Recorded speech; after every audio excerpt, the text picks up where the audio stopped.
pessoal! Vocês têm dúvidas sobre a audiência trabalhista? Sobre o que acontece se o empregado não comparecer na audiência e o que acontece se o empregador não comparecer? Então fica aqui comigo que eu vou estar com vocês para a gente conversar sobre esse assunto. Eu sou a professora Cleise Cous, professora do CEISC da Universidade de Santa Cruz do Sul. Também sou advogada e doutoranda em Direito e quero te ajudar a compreender esse mundo mágico da CLT.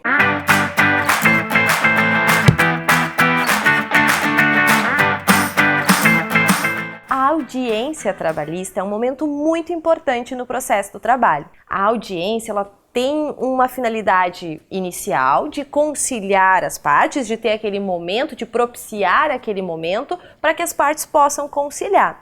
E também é na audiência que nós vamos ter a instrução, a possibilidade de produção de prova oral, depoimento pessoal, oitivas de testemunhas. No processo do trabalho, de acordo com o nosso procedimento, seja ele sumaríssimo ou ordinário, nós poderemos ter uma ou duas audiências. Se nós temos uma audiência, chamada audiência una, todos esses atos, todos esses acontecimentos serão feitos nessa audiência. Quando nós temos duas audiências, quando nós temos a audiência inicial e a audiência de prosseguimento, na audiência inicial nós teremos a tentativa de conciliação das partes e a apresentação da defesa. Já na audiência de prosseguimento, nós vamos ter a instrução e novamente a tentativa de conciliação das partes. Então não esquece, na audiência nós tentamos conciliar as partes. Se elas celebrarem um acordo, ótimo, será lavrado o respectivo termo e, consequentemente, homologado pelo juiz. Agora, para que isso seja possível, as partes precisam comparecer na audiência.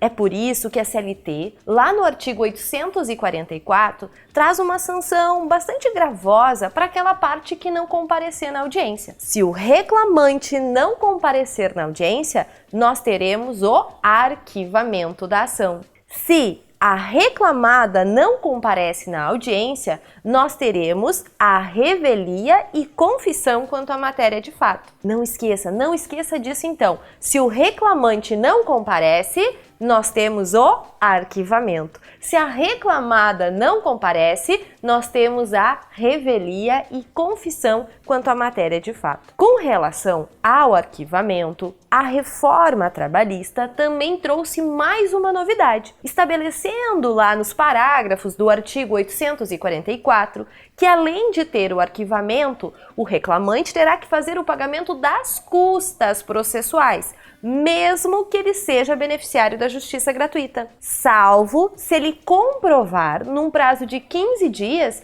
que aquela ausência se deu por um motivo legalmente justificável. Então, veja bem, além de arquivar, paga as custas e paga essas custas mesmo se ele for beneficiário da justiça gratuita. A única forma de não pagar essas custas é se tiver um motivo legalmente justificável e apresentar esse motivo no prazo de 15 dias. Já para a reclamada, com relação à revelia, a reforma trabalhista também trouxe algumas alterações. Trouxe também que existem situações em que mesmo que ela não compareça em audiência, mesmo que ela seja revel, os efeitos da revelia não serão aplicados. A gente pode pensar naquelas situações em que nós temos duas reclamadas e uma delas contesta a ação, quando a ação versar sobre direitos indisponíveis, quando a petição inicial ela não vem acompanhada daquele documento que era indispensável, ou quando as alegações do autor elas forem inverossímeis. Então, nestas situações,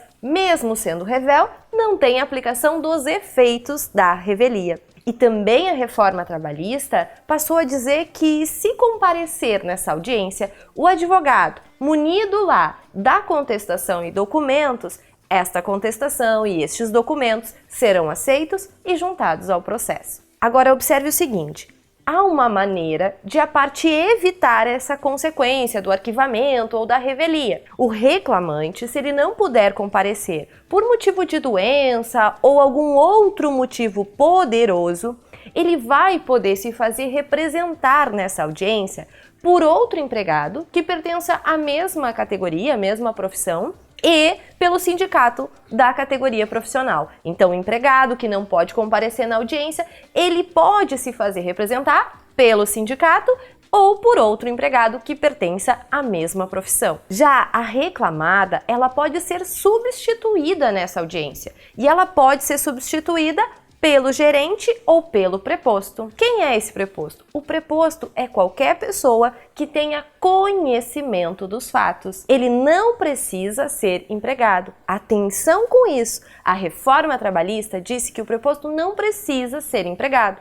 A única coisa que ele precisa ter é conhecimento dos fatos. Se você gostou desse vídeo, deixa o teu like, te inscreve no nosso canal, ativa as notificações para que você receba aí o conteúdo que a gente vai estar postando aqui ao longo das próximas semanas. Além do mais, você pode seguir tanto a mim como o professor Luiz Henrique lá no Instagram, que também a gente está sempre postando dicas, conteúdos que vão te ajudar a conhecer esse mundo mágico da CLT.